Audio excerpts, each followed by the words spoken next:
Firstly, the government will give an apology to those people in the Defence Force or the Defence Organisation or the Department of Defence who have suffered from sexual or other abuse in defence.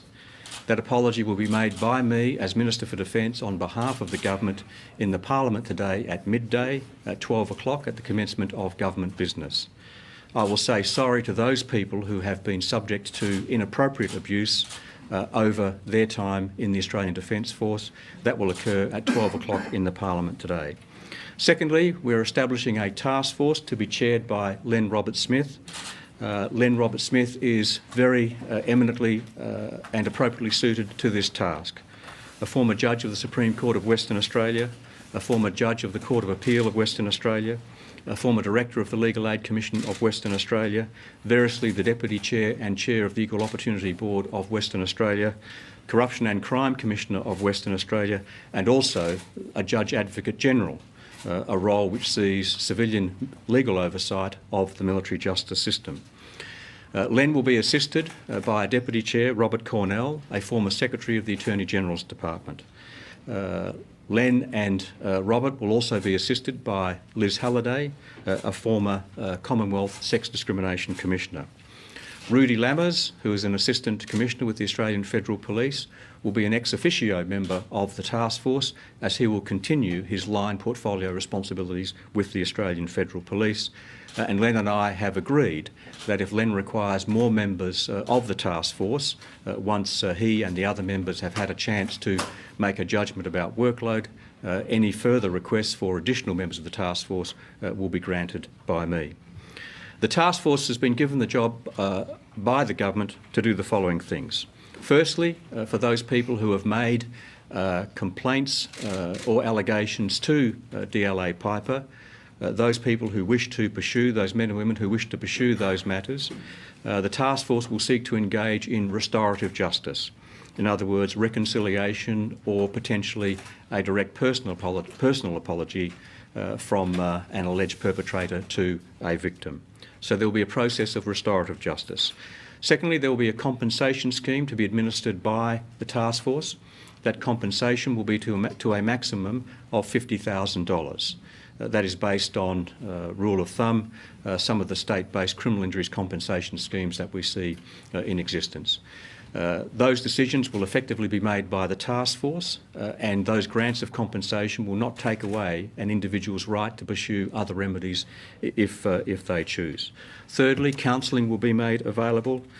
Fourthly, there will be reference to relevant Commonwealth avenues, in particular defence, the military justice system or the Australian public service system if we are dealing with matters that involve defence Commonwealth public service employees. Fifthly, reference to relevant state and federal police or investigative bodies as appropriate. Sixthly, I have asked Len and the task force to in particular look at two matters with a possible comeback to me by way of recommendation for a Royal Commission into two narrow areas. Firstly, the area identified by DLA Piper, what has become known as the ADFA 24. I've asked Len to pay particular attention to that. If he needs the powers of a Royal Commission or Royal Commissioner to deal with that matter, he will come back to me and those powers will be granted. Secondly, I've also asked Len and the task force to look in particular at the so-called HMAS Lewin matter, a training school in Western Australia where children were in HMAS Lewin, and there are very serious allegations of abuse. In those days, in the 60s and the 70s, children as young as 13, 14, 15 could formally join the Navy and go to such a training institution. So in those two areas, I've asked Len to come back to me with particular recommendations. If he needs the power of a Royal Commissioner in those areas, they will be granted. Some final matters before I ask Len and then Liz to speak to you. So far as the cost of these matters are concerned, including the compensation, the cost of the establishment of the task force, the cost of any compensation scheme will be met by Defence out of Defence's existing resource allocation. That's appropriate.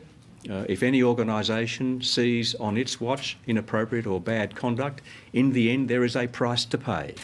In the end there is a price to pay. And so I have undertaken to my Cabinet colleagues that Defence will bear the burden of the costs of this matter. The expectation is that the task force will work initially for a 12-month period, and then will make a judgment with about 3 months to go as to whether an extension of time is required. Finally, in terms of parliamentary oversight, in the materials distributed to you, I've indicated that I'm proposing to make an annual report to the Parliament to give an update to the Parliament on the implementation of the various cultural and other reviews that we have seen put in place since April of last year. I think it's important that the Minister of the Day make those ongoing implementation reports. I also believe it's important that there be some form of parliamentary oversight so far as implementation of those recommendations from those various reports are concerned. Some of you may be aware that the Senate References Committee for Foreign Affairs, Defence and Trade has a reference before it, essentially on military justice matters.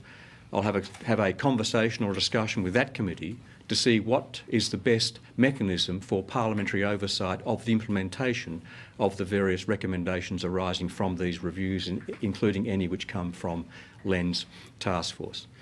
In my analysis, the experience of Defence has been that as Defence has tried to grapple with these issues over the years and the decades, very often reports are made, recommendations are agreed, but often they are either not fully implemented or honoured in the breach. And that is something that I, the Defence leadership, the Chief of the Defence Force, the Service Chiefs and the Secretary are absolutely committed to effecting.